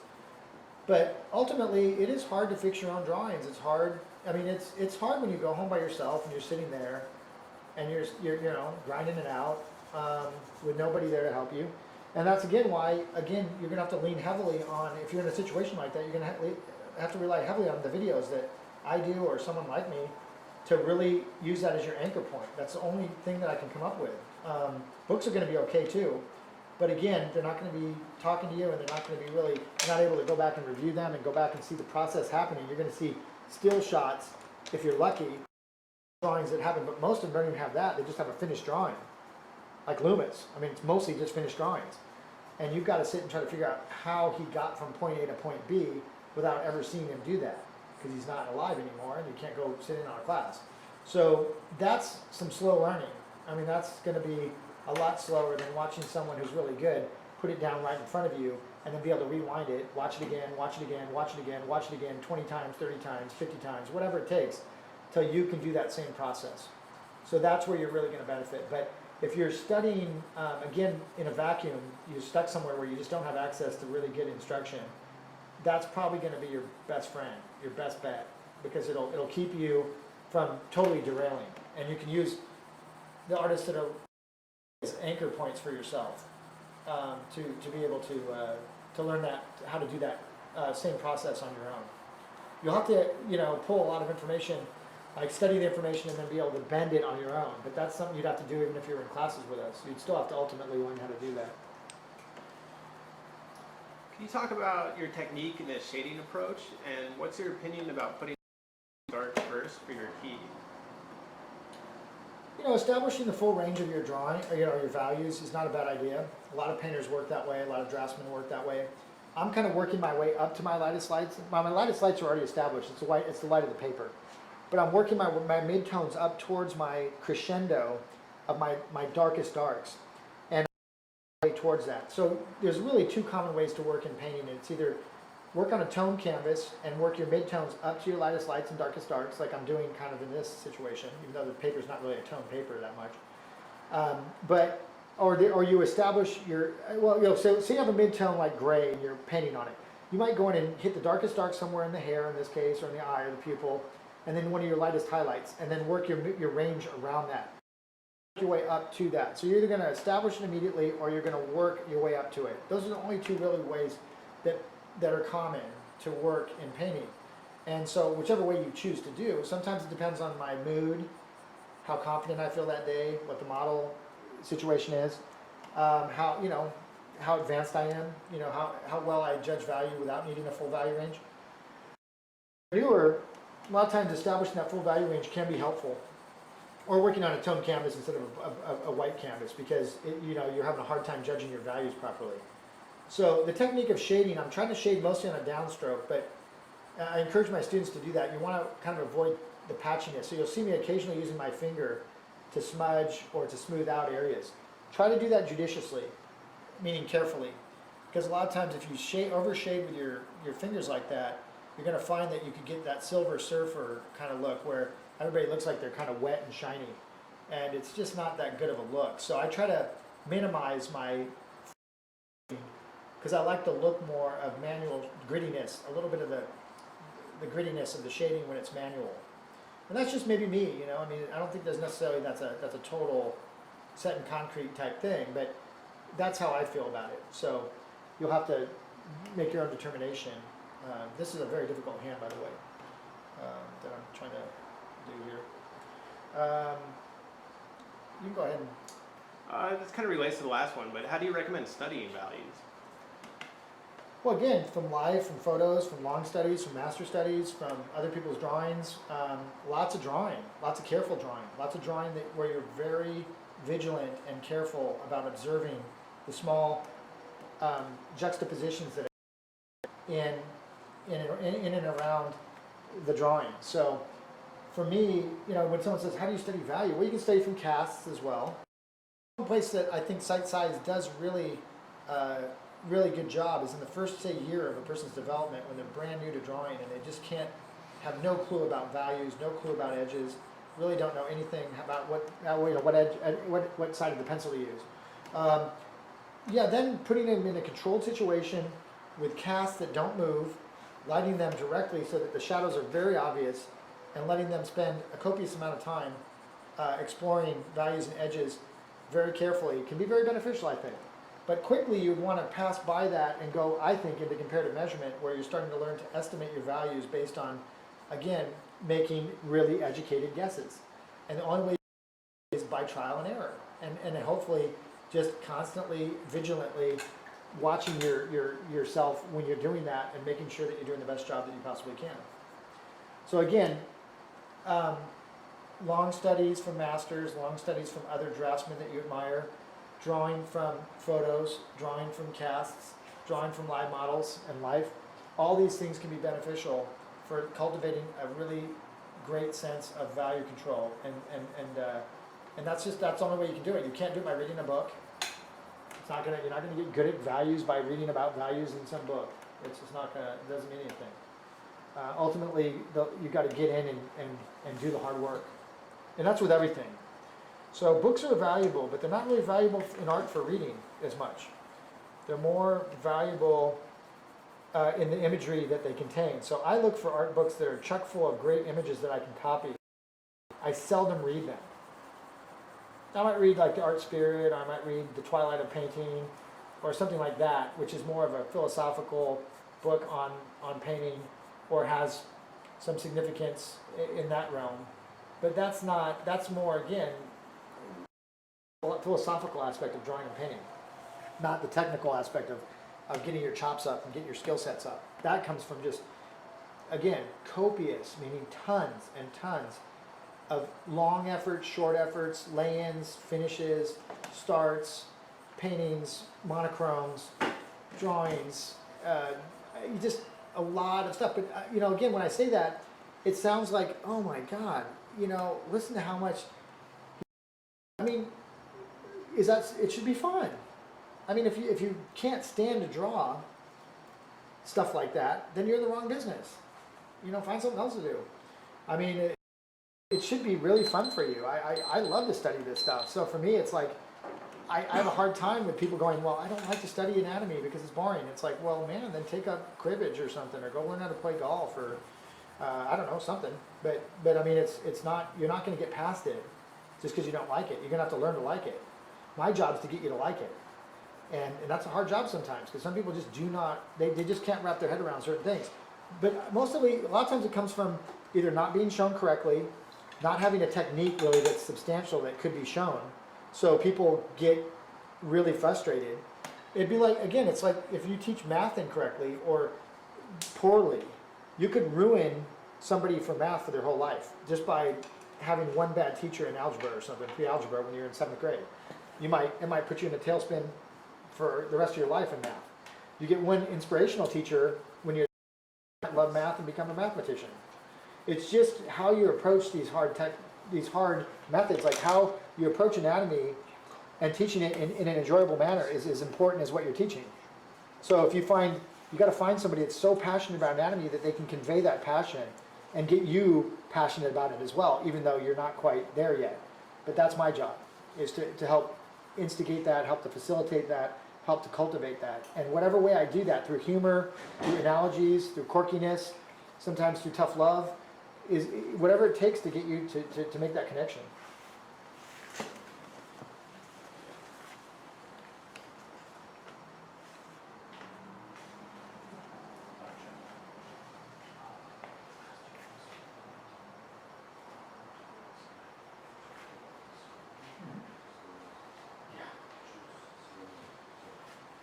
Well, swimming is probably more tailored to landscape painting.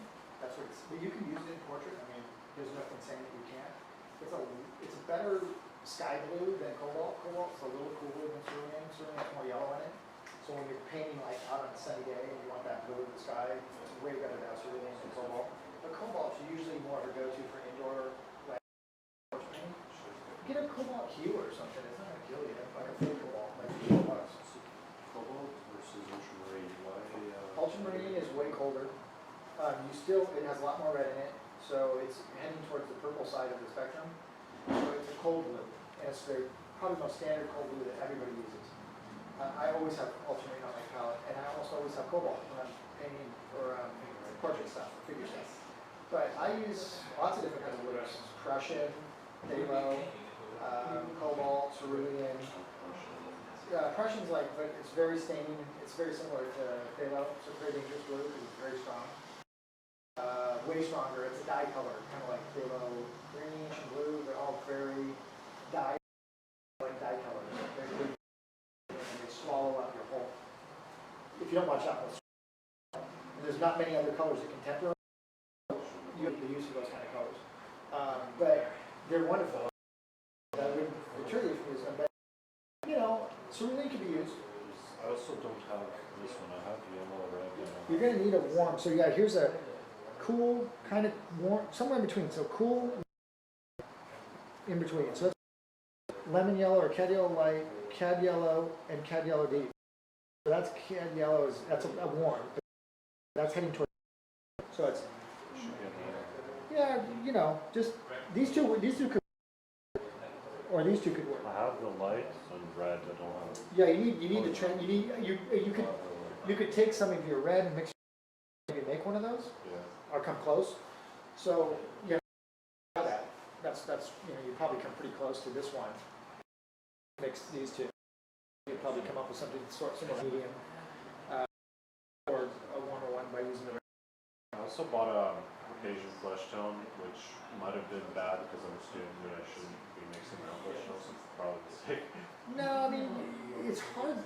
It's hard not to mix flesh tones. I mean it's so easy. It's just red, yellow, and white. So once you understand that concept and you're mixed up a color, using the convenience flesh tone, I don't see a problem with it.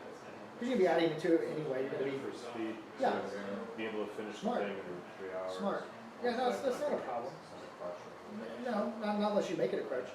You still want to learn how to mix your colors, and you should just play around with mixing all the time. And if you paint all the time like we do, you're always going to be playing around with it. So the key is not to try to treat oil paint like pastel and have every color pre-mixed. You have to mix it. And some people try to paint like that. They try to buy there's pre-mixed flesh tones and 9 values that you can buy that are already ready mixed. So I'm afraid with buying all these paints is I feel like I'm not at a level where I should be owning all these paints. I need to learn to make them myself. Yeah, but I mean, you still use the general premise behind. If you want to be, and I think you have a phenomenal general ability. You need to use a lot of discipline in your initial stages of development because you are jumping past lots of things. Talented. It really does. So you're jumping past things and not doing it the hard way because you can. But it doesn't mean that that's going to make you a better painter in the long run. Right? So a guy like Eric who went through made it more methodically and learned these Riley methods and did all the pre-mixing and mixed them all up himself and had to learn how to do that, may ultimately be a stronger painter than someone who's more natural because he's more disciplined. And so you want to be careful with that you don't take your natural ability and just it's easy to trick yourself into thinking that you can bypass certain things. When ultimately, if you want to be the best painter you could possibly be, it might be the difference between a Sorolla quality painter and someone that's not. If you had done it the right way, you could become a Sorolla. If you don't, you might become a decent painter that's really good. Should I set the term by going back to his own path? Because I was just doing one and then I went to four. That was like the only thing I got there. Then they just continue. I would, but that's me. I mean, I would spend maybe half the term using Zorn and then half the term using the full color palette. So half and half, I feel like all the ones I do are pretty hard. I know, it's going to be tough. I'll just tell you what, I know that because I'm actually I was very fast learner, extremely fast, but yet still managed to force myself to do it the way that I should have, that people are advising me to do. And I respected the guys that were advising me, so I said, okay, I don't want to go paint type. I understand what you're telling me, and I'm gonna go paint time for 5 years, a lot of paints, so I can later be a better painter. And sure enough, it worked, but man, that was a tough 5 freaking years. I know.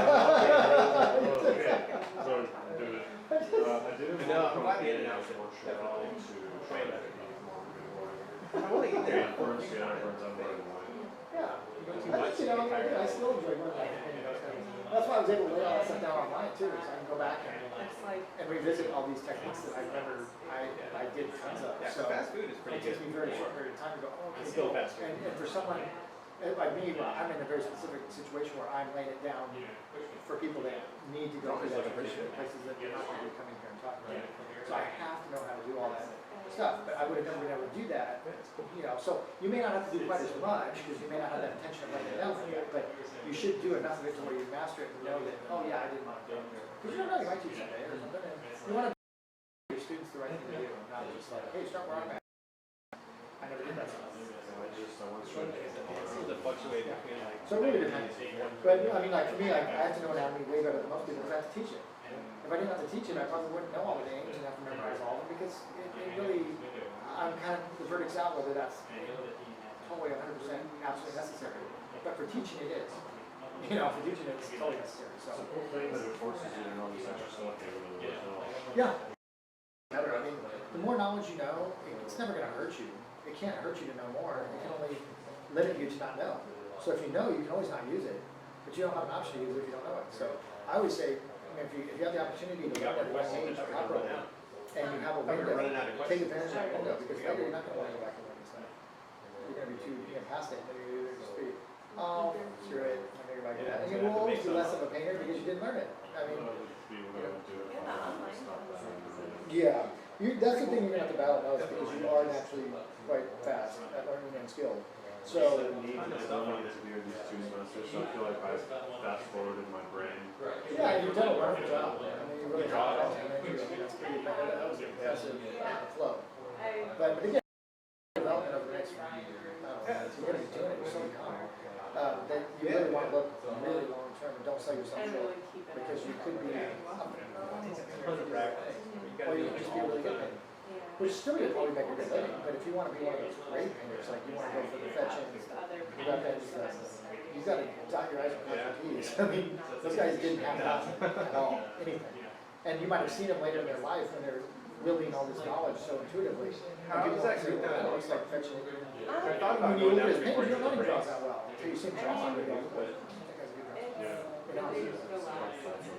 Yeah, his paintings are so loose, but he can do that because he can do the other thing, but a lot of people don't know that. They say, well, I just want to paint my fetches. It's like, oh man, you've got to go back and do what he did. He was trained for 15 years, He didn't train for a couple years. He was trained most of his life.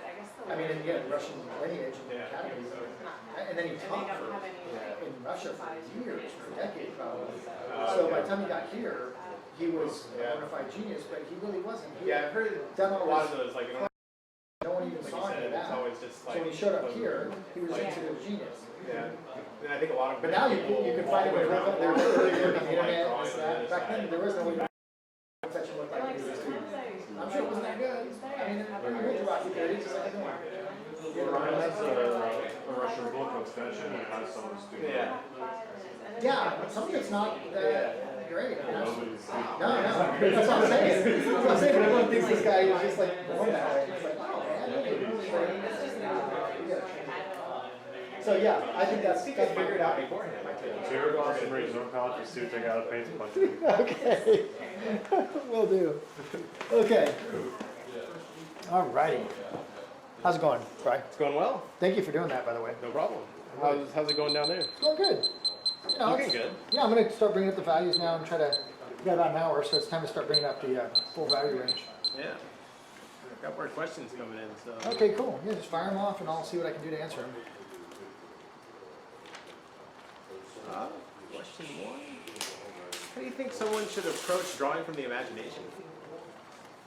I used to do a ton of it, and I'm kind of starting to play around with it more again because it really has shaped my who I am as an artist to a great deal. A lot of people don't know that I started a lot in comics and used to do heavy metal covers.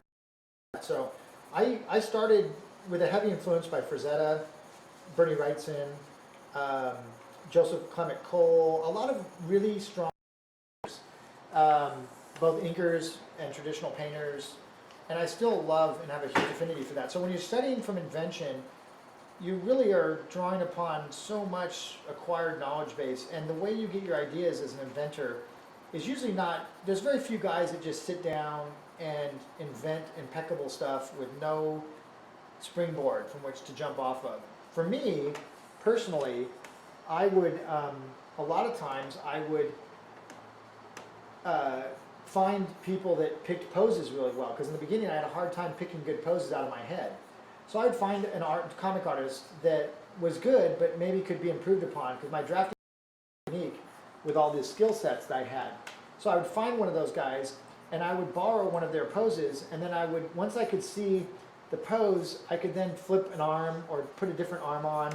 And once I could kind of get the thing to start taking form, I could then switch over to my anatomical knowledge that I had obtained through hard study, and I could start to pull out a believable looking invention of a different angle of an arm or a leg or a torso. And by the time I got done springboarding off that person's pose, you wouldn't even know where I got the thing from. It'd be impossible to even know. So for me, I spent years doing that because I really just, my forte was not picking good poses. I just wasn't that good at it. Now I can pick really quite good poses, but it took me many, many years to cultivate that ability. Do all kinds. So when you do start working, you're going to have a lot of potholes in your training still. And sometimes they're hard to fill in because you're too busy trying to just get your job halfway done correctly to get paid and to keep your job, that you don't have time to go train anymore. So you're kind of stuck in where you're at. You don't have a lot of time to go back and do heavy lifting in the learning category. So my suggestion for invention is you can invent off of other people.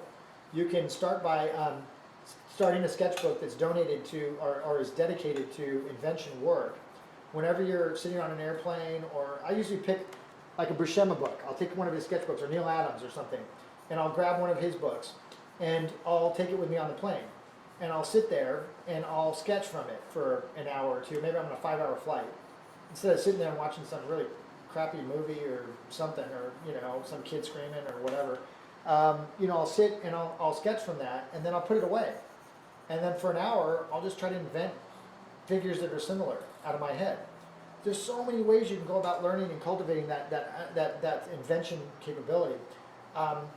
If you want to go, so like I used to do exercises in class where we would take, say, a Bargue plate from the Charles Bargue book, which is a sight-size book, but there's some beautiful plates in there. And you could get a timer and sit and set it for 2 minutes or 3 minutes and draw one of those drawings and then put it away. And then take a break for a few minutes and then go back and try to draw that same drawing over again and see if anything comes out. And if it doesn't, you didn't memorize anything.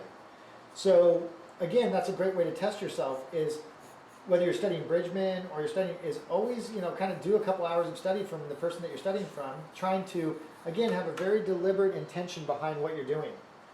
A lot of people sit down to study and they don't study anything. They just sit and draw. That's not studying, that's copying, or it's just moving your wrist.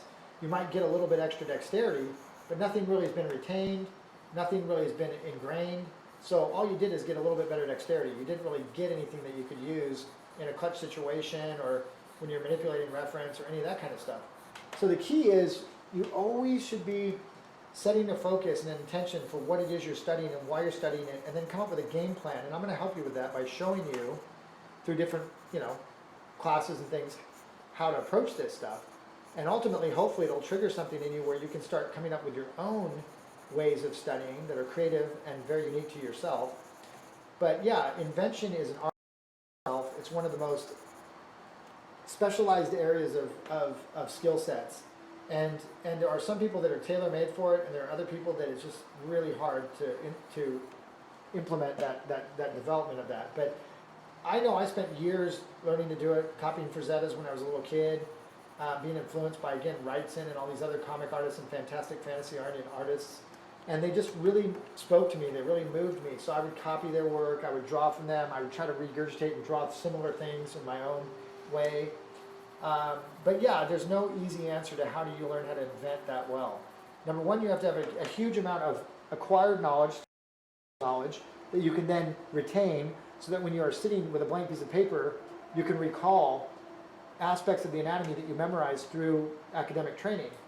And that has to come the old-fashioned way, which is just long, hard efforts that you are fully engaged in and that you're fully present for so that you can memorize. When you sit to draw, try to remember that you're not just drawing, you're trying to remember something.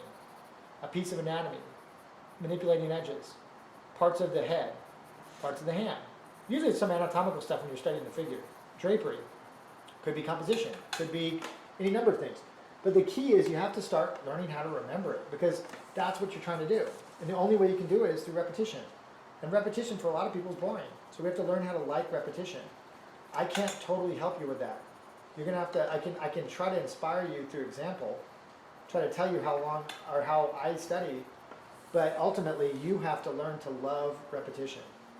Otherwise, becoming a really good visual artist is almost impossible.